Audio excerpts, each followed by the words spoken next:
selamat berjumpa anak-anak. Ibu berharap semuanya ada dalam kondisi sehat dan penuh semangat. Bersama Bu Kurnia, hari ini kita akan membahas materi tentang sistem reproduksi pada tumbuhan.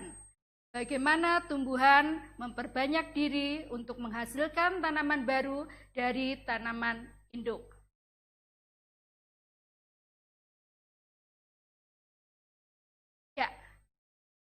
Reproduksi tumbuhan yang akan kita bahas saat ini yaitu reproduksi tumbuhan secara vegetatif. Yang menjadi kompetensi dasar pada materi ini adalah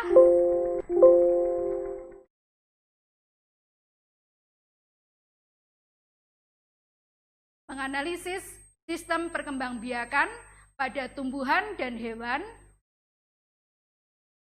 serta penerapan teknologi pada sistem reproduksi tumbuhan dan hewan. Dan yang menjadi tujuan pembelajarannya adalah yang pertama, peserta didik dapat menjelaskan perkembangbiakan vegetatif dengan benar melalui pengamatan gambar. Yang kedua, peserta didik dapat mengidentifikasi cara-cara perkembangbiakan vegetatif dengan benar melalui pengamatan gambar. Kita pahami dulu peta konsep untuk reproduksi pada tumbuhan. Tumbuhan melakukan reproduksi dengan dua cara. Yang pertama adalah secara vegetatif, dan yang kedua adalah secara generatif. Secara vegetatif ada dua macam, yaitu dengan vegetatif alami dan yang kedua adalah vegetatif buatan. Ya, mungkin dalam benak kalian atau pikiran kalian ada pertanyaan, apa yang dimaksud dengan reproduksi vegetatif pada tumbuhan?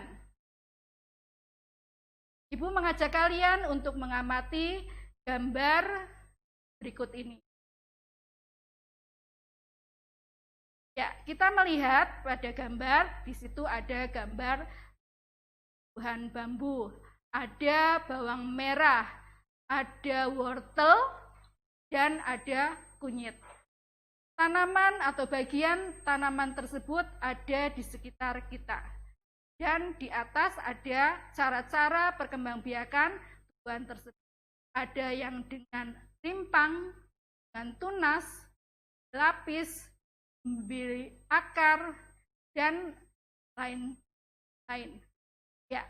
Kalian bisa melihat di sini bambu itu berkembang biak dengan tunas, bawang merah dengan umbi lapis, wortel dengan umbi akar.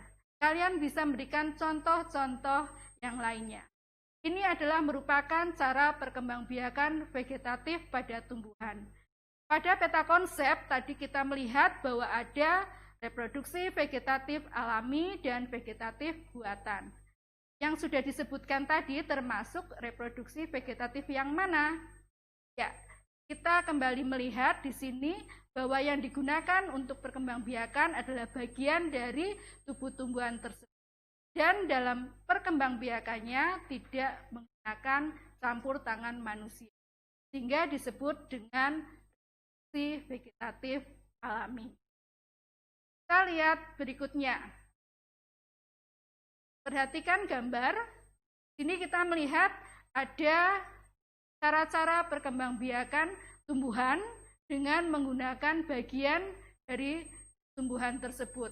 Dan kalau kita perhatikan, di sini ada tangan manusia yang membantu dalam cara perkembangbiakannya. Karena dalam cara perkembangbiakannya ada campur tangan manusia, maka disebut dengan reproduksi vegetatif buatan. Contoh-contohnya adalah apa? Ya, kita lihat gambar depan. Itu ada tek, ada mencangkok, ada merunduk, ada menempel, dan ada nyambung. Dari apa yang sudah kita bahas, ini kita dapat mengambil kesimpulan bahwa Reproduksi vegetatif merupakan cara perkembangbiakan tumbuhan tanpa melalui perkawinan. Tidak ada peleburan antara sel telur dengan sperma. Kemudian, reproduksi vegetatif ada dua macam, yaitu yang pertama, vegetatif alami. Cara reproduksinya menggunakan bagian dari tumbuhan tanpa ada campur tangan manusia. Contohnya seperti yang tadi sudah disebutkan, wortel dengan umbi akar, bawang merah dengan umbi lapis, kunyit dengan rimpang, pohon bambu dengan tunas. Kalian bisa menyebutkan contoh yang lainnya. Berikutnya adalah cara vegetatif buatan, adalah cara reproduksi dengan bantuan atau campur tangan. Contohnya adalah runduk, nyambung, cangkok, tek, dan menempel. Kita sudah membahas materi tentang sistem reproduksi tumbuhan secara vegetatif. Kalau kalian tadi sudah memperhatikan, pasti kalian bisa jawab evaluasi di akhir pembelajaran kita ini. Mangga Indramayu merupakan produk buah lokal Indonesia. Daging buahnya tebal dan rasanya manis. Banyak digemari oleh masyarakat luas. Buah mangga memiliki kandungan vitamin C yang tinggi. Bisa dilihat dari daging buahnya yang berwarna orange.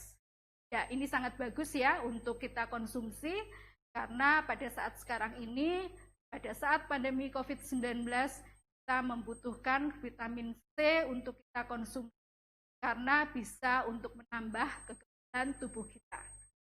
Untuk menghasilkan buah mangga yang kualitasnya sama dengan buah mangga dari tanaman induk, bagaimanakah cara mengembangbiakan tanaman mangga tersebut?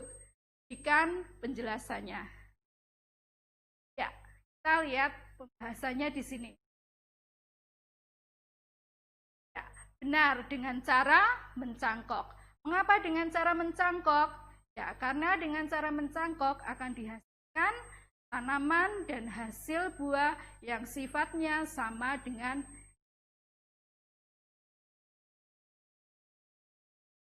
Oke, kita akhiri pertemuan kita, pembahasan kita tentang sistem reproduksi tumbuhan. Kita akan berjumpa lagi pada pembahasan yang lain, yaitu tentang reproduksi tumbuhan secara generatif. Sampai jumpa.